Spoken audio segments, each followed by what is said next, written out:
Nursing സ്വപ്നം കാണുന്നവർ ഈ വീഡിയോ മിസ്സാക്കരുത്. പ്ലസ് ടുവിന് ജസ്റ്റ് പാസ് മാർക്കുള്ള ആർക്കും ഇനി യൂറോപ്പിൽ പഠിച്ച് നേഴ്സ് ആകാം. മിനിമം മാർക്കിന്റെ പ്രശ്നമില്ല. പ്ലസ് ടുവിന് കൊമേഴ്സോ ഹ്യൂമാനിറ്റീസോ സയൻസോ പഠിച്ചവർക്ക് ഇന്ത്യയേക്കാൾ കുറഞ്ഞ ചിലവിൽ യൂറോപ്പിൽ നേഴ്സിംഗ് പഠിക്കാം.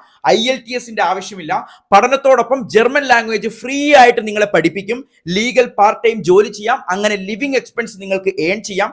ബോസ്നിയയിലെ മെഡിക്കൽ യൂണിവേഴ്സിറ്റിയിൽ പഠനം പൂർത്തിയാക്കിയാലുടൻ യൂണിവേഴ്സിറ്റി നേരിട്ട് നിങ്ങളുടെ പ്ലേസ്മെന്റ് ഉറപ്പാക്കും. ബോസ്നിയയിലോ ജർമ്മനിയിലോ ഓസ്ട്രിയയിലോ നിങ്ങൾക്ക് ഇഷ്ടമുള്ളിടത്ത് സർട്ടിഫൈഡ് നേഴ്സായിട്ട് നല്ല ശമ്പളത്തിൽ ഉടൻ തന്നെ നിങ്ങൾക്ക് ജോലിക്ക് കയറാം. ലൈഫ് സെറ്റ് ആക്കാം. 100% വിസ സക്സസ് റേറ്റ് ഉള്ളത് കൊണ്ട് തന്നെ നിങ്ങൾക്ക് ഒരിക്കലും നിരാശപ്പെടേണ്ടി വരില്ല. ഒരിക്കൽ കൂടി ഓർമ്മിപ്പിക്കാം, യൂറോപ്പാണ്, നേഴ്സിംഗ് ആണ്, ഇന്ത്യയേക്കാൾ ഫീസ് കുറവാണ്, ഹൈ ക്വാളിറ്റി എഡ്യൂക്കേഷൻ ആണ്, പ്ലേസ്മെന്റ് ഉറപ്പാണ്, സീറ്റുകൾ വളരെ കുറവുമാണ്. ഇപ്പോൾ തന്നെ മൈക്രോടെക് സ്റ്റഡി അബ്രോഡിന്റെ താഴെ കാണുന്ന നമ്പറിലേക്ക് നിങ്ങൾ കോൺടാക്ട് ചെയ്തോളൂ. നിങ്ങളുടെ അഡ്മിഷൻ ഉറപ്പിച്ചോളൂ. എല്ലാവർക്കും all the best. Thank you.